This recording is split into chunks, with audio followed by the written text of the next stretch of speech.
আপনাদের যদি এতই মায়া হয়, ভারত সরকারকে বলি শেখ হাসিনার জন্য আপনাদের যদি প্রাণ ফেটে যায়, আপনাদের মনে হচ্ছে আপনারা শোকাভিভূত, আপনাদের খুব গভীর শোকের মধ্যে আচ্ছন্ন হয়ে আছেন শেখ হাসিনা কেন পালিয়ে গেল। এতই যদি শোক হয়, এতই যদি দুঃখ হয়, তাহলে শেখ হাসিনার জন্য ভারতে আরেকটি কাজ বহন করে দেন। শেখ হাসিনার জন্য পার্শ্ববর্তী দেশে শেখ হাসিনা আশ্রয় দিয়েছে। তাদের খুবই দুঃখ শেখ হাসিনা এখান থেকে পালিয়ে গেছে।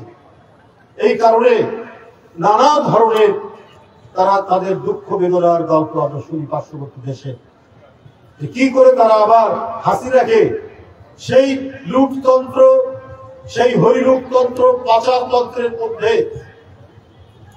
আবার তাকে ক্ষমতায় বসানো যায়, যাতে এই তন্ত্রগুলো বাস্তবায়ন করা যায়। আমি ডক্টর ইউনূস সাহেবকে বলবো, যা আপনি গণতান্ত্রিক আন্দোলনের ফসল, সব রাজনৈতিক দল যারা গণতন্ত্রের জন্য সংগ্রাম করেছে তারা আপনাকে সমর্থন করেছে, কিন্তু সাবধান থাকবে যে অনেক চক্রান্ত ষড়যন্ত্র হচ্ছে। এটা আপনি যদি চোখ কান খোলা না রাখেন তাহলে ভয়ঙ্কর ভয়ঙ্কর ষড়যন্ত্র হচ্ছে।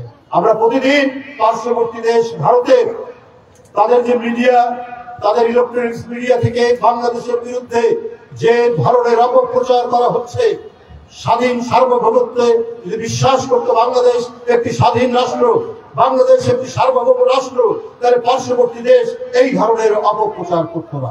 আপনাদের যদি এতই মায়া হয়, ভারত সরকারকে বলি শেখ হাসিনার জন্য আপনাদের যদি প্রাণ ফেটে যায়, আপনাদের মনে হচ্ছে আপনারা শোকাভিভূত, আপনাদের খুব গভীর শোকের মধ্যে আচ্ছন্ন হয়ে আছেন শেখ হাসিনা কেন পালিয়ে গেল। এতই যদি শোক হয়, এতই যদি দুঃখ হয়, তাহলে শেখ হাসিনার জন্য ভারতে আরেকটি কাজ বহন করে দেন শেখ হাসিনার জন্য, তাহলে তো আপনাদের অনেকটা প্রাণে শান্তি আসে। আপনারা আরেকটি কাজ বহন ওখানে গড়ে তুলুন শেখ হাসিনার জন্য, কিন্তু বাংলাদেশের বিরুদ্ধে অপপ্রচার করবেন না।